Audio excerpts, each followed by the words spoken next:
So this is my channel.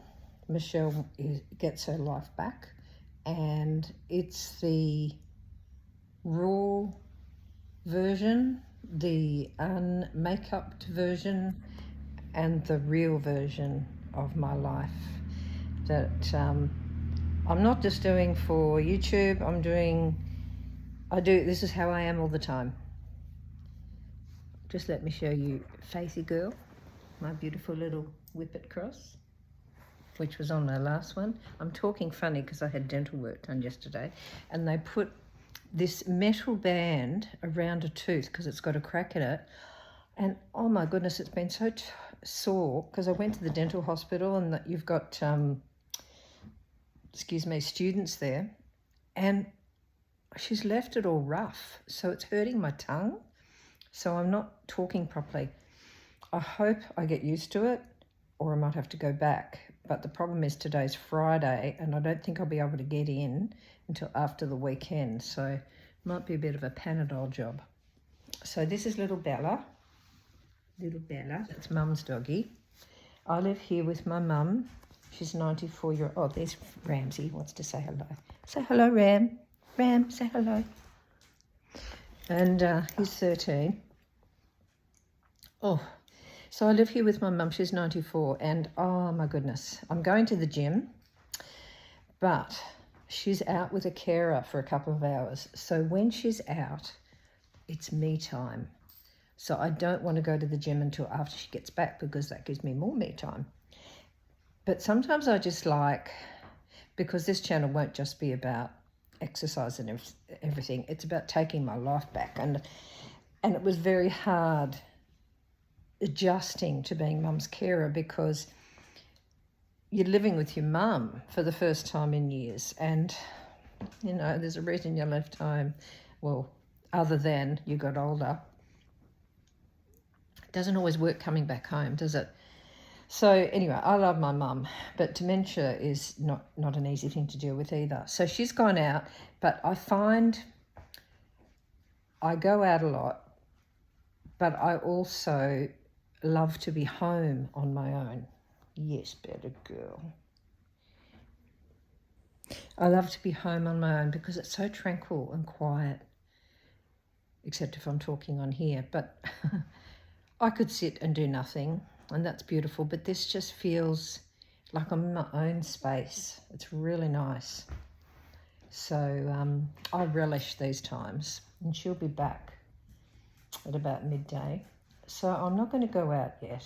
I'm just going to enjoy being on my own and having my own space, which is lovely. I love the sound of quiet. Listen to this.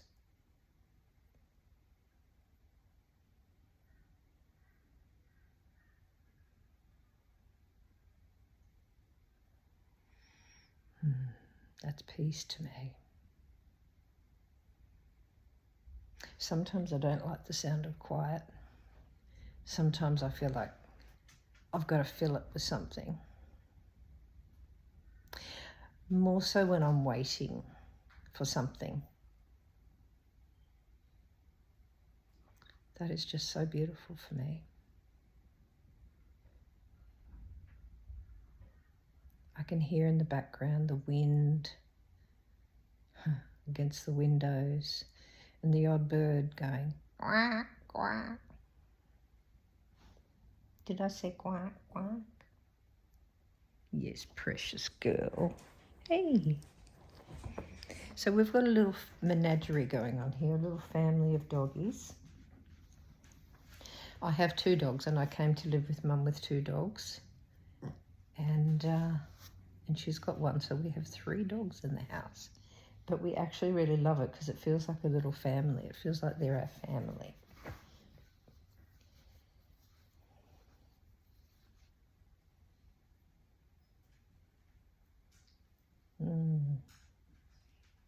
It's beautiful.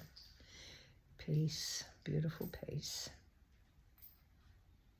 My dogs,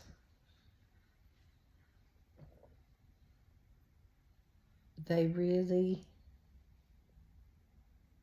offer me unconditional love.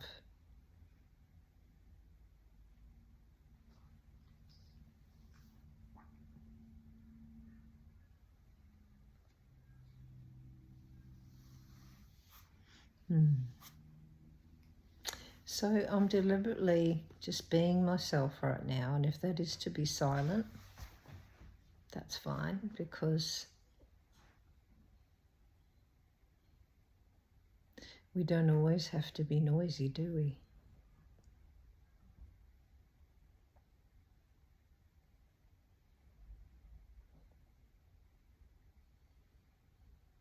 Do you ever feel like that? Do you ever feel that you just love to sit in silence?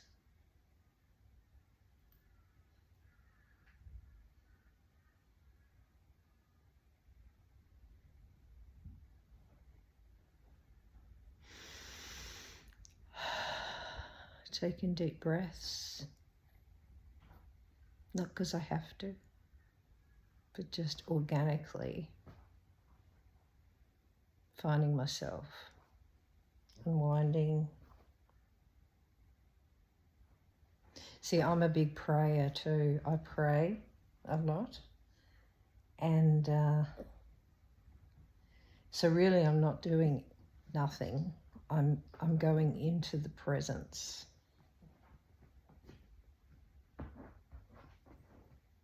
The presence of the Spirit. I'm going into the presence of the Lord, the God. It's not a religious channel. I don't go to church or anything, but that is a part of who I am, really. Part of my story.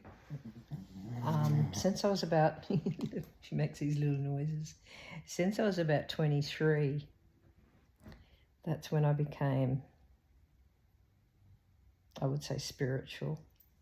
That's when I looked to God, because I needed him. That's when everything started. I don't think I was even aware that I needed God before then. Oh, when everything just started falling apart, that's when I really called out from deep within. And I do believe that on any health journey, there is going to be an element of the spirit realm, because I believe in holistic health, which involves the soul or spiritual, the soul, spiritual, kind of both the same in a way.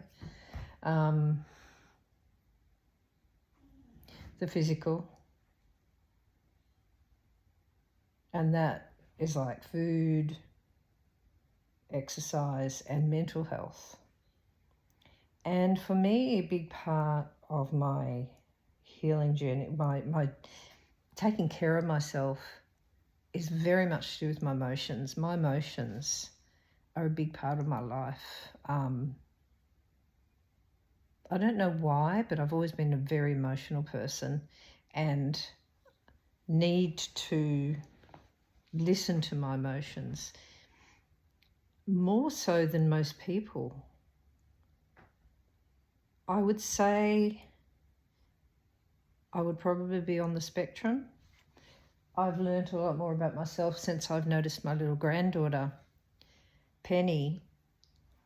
She's like me, and I've seen myself in her from a very young age, and she was very blessed to have parents that understood how emotional she is and how much she feels things, because if she hadn't, she probably would have ended up like me, with, not that there's anything wrong with me, but it's taken me all these years and taking me to understand myself, to accept myself.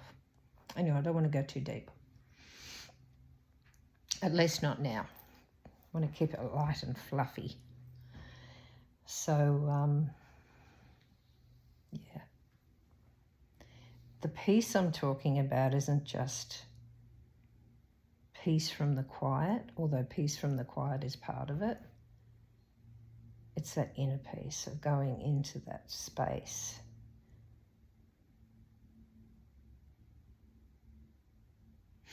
I call it the inner sanctuary.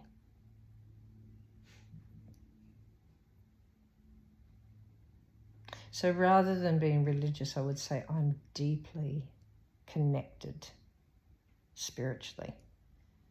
I'm a deeply spiritual person. It's a massive part of my life. And we're all different, so it doesn't mean you've got to be like me.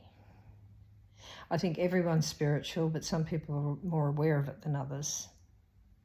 Some people get by on not being. Some people get by on being. My getting by and is very connected to the emotions too. The emotions to me is very connected to the spiritual. My feelings, in other words. Am I making sense? Ah, this tongue. I hope it gets better today. Yeah. So, because I had a student, she's left it rough on the outer edge, and my tongue is kind of connecting with it all the time. I think it could also be pain from where I had the injection. She was quite rough yesterday, actually. She's 5th year. I hope she learns a lot before she becomes a fully qualified dentist. Mum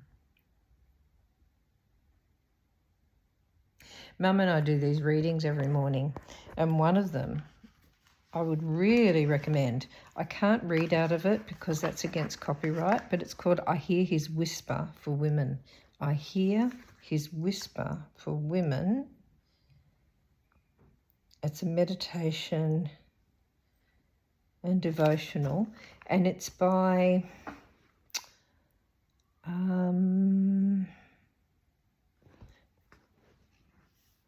I know his name, I'm just trying to think.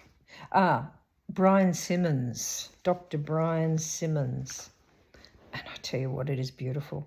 Mum and I have been reading this book now, daily. It's like a daily devotional for going on 4 years. And it's amazing whether you use that book or some other sort of meditative book where you sort of read something that's inspiring every day. This is more on the spiritual. They're probably on the spiritual too, but in a different way. This is, so we've got 2 books. That's the favourite one. There's another one that doesn't always hit the spot, but it's still good. But I'm very, very fussy what I read. I don't want to read something that comes across as too Christian / churchy, like sin, and all that stuff. I'm not interested in any bad message. I'm only interested in the good news, in good stuff that uplifts you. And that's what this is like. But, you know, there's Chicken Soup for the Soul, things like that. And we find when we read it, it's just amazing how it's so in sync with what we're going through. Like, almost like it is a message specifically for us. It's amazing. Sometimes we look at each other and go, what are the odds? That's amazing. Hey, don't you start your nonsense. Listen, bossy bootses. Funny little kids.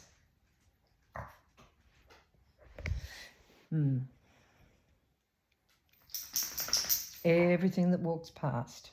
The excitement of the day. So on that note, I'll see you at the gym.